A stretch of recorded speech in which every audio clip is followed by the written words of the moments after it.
What is going on, everyone? And welcome to the Sports Talk on Tap podcast. In here, you can find daily videos Monday through Friday covering all the four major sports teams: baseball, basketball, football, hockey. We're going to be here, covering daily news with tier lists, all kinds of fun ideas throughout the whole summer. I'm Jake. That's Nick. And in today's episode of our NHL segment, if you haven't already, make sure to check out our Eastern tier list from yesterday, or not tier list, but overview. Today we're going to be reviewing each team that made the playoffs in the Western Conference Finals. Obviously, we know the Edmonton Oilers are coming out of the West, and yesterday the Florida Panthers coming out of the East. But what could each team do that made the playoffs? What can they do to, get to this position, to be able to play some June hockey and be able to play for the Stanley Cup, which is the ultimate goal, obviously for every team, but especially for teams that make the playoffs and feel like they're on the verge of potentially going to one very soon. Nick, I think it's only fair we start off with the team that made it to the Western Conference Finals but couldn't quite get over the hump. My team for the playoffs, the Dallas Stars. For me, it's kind of simple. I'm not panicking, although shout out to Joe Pavelski for retiring, legendary career. That news came out last night. Mm-hmm. I would say this is one of the few teams where I'm going to say it. I don't believe I said it for any team yesterday. I would say just run it back. You've been knocking on the doorsteps 2 years in a row. You're 2 wins away. I don't feel like you're missing really necessarily anything. Maybe another defenseman, but Jake Ollinger's solid. You got Miro Heiskanen there in the back. And the offense, Wyatt Johnson is still very young. Jason Robertson still just entering his prime. You got a lot of good leaders like Jamie Benn out there. Obviously losing Joe Pavelski hurts, but you still got a lot of great players. I believe it's Marchment. You got a lot of great players, Rope Hintz. I'm not worried. I think this team just is so close, and they just they fumble down the stretch when you lose a game, out shooting your opponent 35-10. Sometimes the hockey gods just didn't want you to win.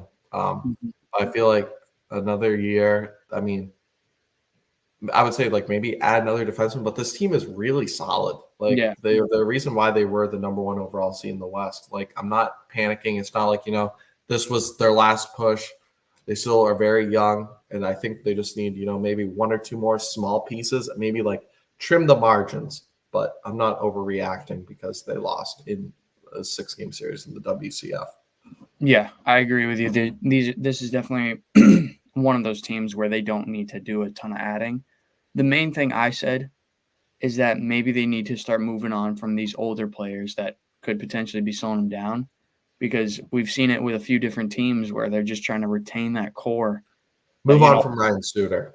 If you were to move on from someone. I mean, we saw Pavelski retired, so that's one that, shout out to him for an incredible career. It's no disrespect to them at all. It's just, the game speeds up, and you either got to keep up or you're going to get left behind. And we've seen it with some of these older players who teams are just trying to keep there just for the nostalgia and just for they got us there 5-10 years ago, so we're just going to keep them on. And it's just going to slow your team down and hold you back. So you got to let the young kids play. So no Diddy. But move on from some of the older guys. And that goes for many teams. We talked about the Lightning being another one where they might have to blow that core up and just either let guys walk or trade them so that you can start getting younger again and build for the future. Yeah, I agree. Maybe, just move on one or two more veterans like Ryan Suter will be someone I'd actually move off of. Yeah, maybe just get a little bit younger. They still got a great prospect pool, so maybe just keep building within the youth and just trust the process. But for Dallas, I'm not concerned too much. The next team, though, I can't quite say the same. The Winnipeg Jets, great regular season, finishes the 2 seed in the Central Division, but got bounced very quickly in 5 games from the Avalanche. None of the games were really close. After game 1, the game they won 7-6. They're at crossroads. They extended Scheifele. They have this core of Scheifele, Kyle Connor, Josh Morrissey, a team that's not young but not quite old, around their late 20s. For me, they're in a weird spot. But for me, if they want to compete, they got to make either additions via trade or something to beef up that defense, because the Avalanche just destroyed them on the defensive end. The Connor Hellebuyck's a great goalie, and when you allow, I think it was like 5 goals at least every game, there's something wrong. Their offense, you still got Scheifele, Kyle Connor, like I said, Adam Lowry, physical dude up front. For them, I would say probably something like that. Maybe see what you can do to add a goal scorer. Their cap situation's weird, though, with these extensions. So for me, if they're going to do something via trade or anything, just get some more defensemen and more speed because they clearly couldn't keep up with a team like the Avalanche. Yeah, I said the same thing, that they just got to help out Hellebuck. I mean, he could very well win the Vezina this year, and with how their defense played, the Avalanche made him look like a high school goalie. Just so I you felt need bad. to help him on the defensive end, and maybe there's a few goals where he let in that he shouldn't have let in, but it doesn't help when your defense is just getting cut through like warm butter. So just add key defensive pieces, maybe move on from some guys that are holding you back. But defense is going to be their main thing because they got, pretty good goal scoring. They've obviously got a top probably 5 goalie in the league. So it's always going to help you out. You're always going to win a few extra games when you have a top goalie. But that defense is going to push you to the next level. Yep. It's going to be very interesting to see what they do. Next team, Colorado Avalanche, the team that beat them in 5. Obviously won the Cup 2 years ago. Have kind of, been let this past season made to the second round, but lost to the Stars in 6 games. For me, I'm not panicking too much. They've got their cup. For me, though, if they were to do something, it'd be around the margins, add some depth behind, that McKinnon line. Just, be able to provide secondary scoring and maybe look at a goalie change. I just don't think Georgiev is really that good. They didn't need a superstar. They went with Darcy Kemper. So I'm mainly looking just, maybe a goalie change or just, add some depth scoring, whatever they can do with their cap situation, just to, help out that top line. And they obviously got the superstars, McKinnon, Makar. So that's a great foundation alone that sets the high bar for minimum 100-point team. So for me, I'm not really worried. They just need to, trim within the margins. Okay. I didn't say I don't mind Georgiev there. I think you just said they won with Darcy Kemper, who's I don't think people really think of him when they think of top goalies in the league. But Georgiev just hasn't done it for me in the playoffs. He's a good regular season decent, but he just kind of maybe they need to add like goalie depth, maybe because he plays a lot of games. He plays. Yeah, maybe that's it. Maybe that could be it. But I said they really just need to retain the core and just add depth pieces behind them. Because when you have Nathan McKinnon, who in my opinion is a top 3 player in the league and played like it this year, he's going to get you at least to the playoffs with how good he plays. So if you give him help behind him, so all the pressure's not on him, all the focus isn't on him, then he'll be able to play more freely. But yeah, maybe add a solid backup goalie who can start 20 or 25 games just to take the load off of Georgiev a little more, because I'm pretty sure he led the league in wins just based off of how many games he played. He played, I want to say, close to 60 or 70 games, which is a lot. Yeah. No, I agree. That could be it. Just help them out. Yeah, and don't play quite as much. And I would say, if you're Colorado, don't sweat the regular season. Don't be worrying about chasing the Dallas Stars or Winnipeg Jets who are just trying to get points. Like, you can win a game on the road. Like, it's more important to rest your guys. Maybe you are right. Just rest Georgiev those extra 5 to 7 games so he's even more playoff ready and not as worn out, because it does take a toll on you when you make these deep playoff runs, like, especially with the players that won the Cup back in 22. They've been playing like an extra couple months of hockey. So something to look for. Yeah. Next team. Interesting team. Vancouver. For me, I would say just get Thatcher Demko back and run this thing back. They went to the second round, were the 1 seed won the Pacific Division. 1 seed took the Oilers to 7 games, but obviously with a backup goalie. For me, maybe it's like some small additions, but this team with Brock Besser, maybe extend him. I know he has 1 year left on his deal. You still got JT Miller. For me, though, if Thatcher Demko plays in that Oilers series, I actually think the Canucks do win. But it's whatever. It's revisionist history for them, though. I'd say you don't need to do much. This was a great team that could have made the Stanley Cup Finals without injuries. So for me, I'm not worried too much. It's kind of like a Dallas Stars situation, just trim within the margins. Yeah, I said same thing. I said just goalies, whether it's getting back Demko, who I think he's had some injury issues in his career, so I'm not sure if he's the guy they want, but just get a solid goaltender, because I do agree with you. I think if they have, a solid goalie rather than, third string or backup, whatever, that they probably do beat the Oilers. And I know the Oilers are my team, but I mean, it was a great 7-game series. All those games are those games are tight. And if they have, maybe an elite goalie that'll get them over that, where he's giving up a goal or two less, they're probably moving on in that series. Yeah, but that's what happens with injuries, and it sucks. But yeah, from the Canucks, still a great season. Not too worried heading into the next year. Next team, this is a team that I think is just straight up screwed. If you're looking for positivity, you're not going to hear it from me. The LA Kings, 3 years in a row, they're getting farther and farther back, just losing to the Oilers in less and less games. And I don't know what you want me to say. Like, can you make the playoffs?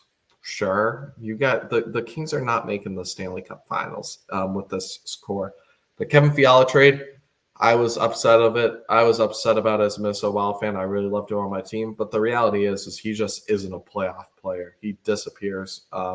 He's not that tough physically. And then we got Brock Faber in that trade. So now I love the trade. I'm here for it. Still love Kevin Fiala, but the reality is that Pierre-Luc Dubois trade, I don't know what the hell happened to him this year. The Jets got better without him, and the Kings got worse with him. And that contract is not going to look good. So if I were the Kings, maybe try and move off that, if anyone will take that. What did he have, 16 goals this year?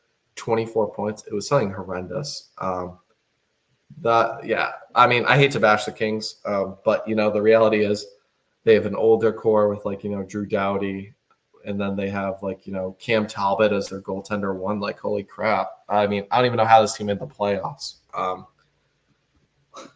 For me, what can they do, in a year to make the finals? I don't know. I would say, the trades were a mistake. I think they had a young up-and-coming core, and then they got aggressive, went all in on Kevin Fiala, and then they went in all in to sign Pierre-Luc Dubois, and now they're just mid. I mean, so are you saying they're just going to be hoping to make the playoffs next year? Yeah, that their ceiling is this. It's first round. They're not beating the Oilers unless McDavid's injured, Draisaitl's injured. And then if they do that, are they beating a Canucks team that's healthy? Yeah. I mean, if they get an insane injury luck run, maybe they can do it. But this core, Pacers run.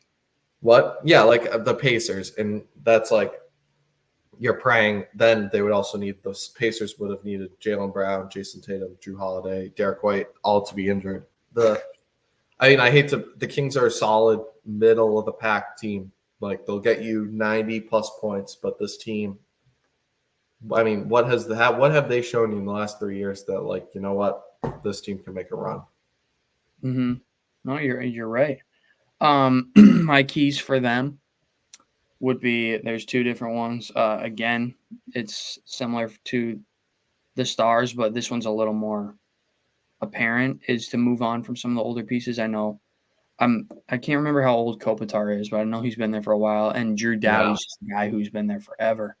So maybe those are some guys you need to kind of move on from and say, thanks for all you did for us. We won a few cups with you, but it's time to move on. And also add a goalie. And I know Linus Ullmark's name has been linked to them for potential trade destinations. If they were to get Linus, I'd respect them much more. Maybe it would be a hard fought, not 5 games with the Oilers, a 7. Right. But obviously, I mean, maybe it was just this year. I thought it was a joke that they were trotting out Cam Talbot to start playoff games for them.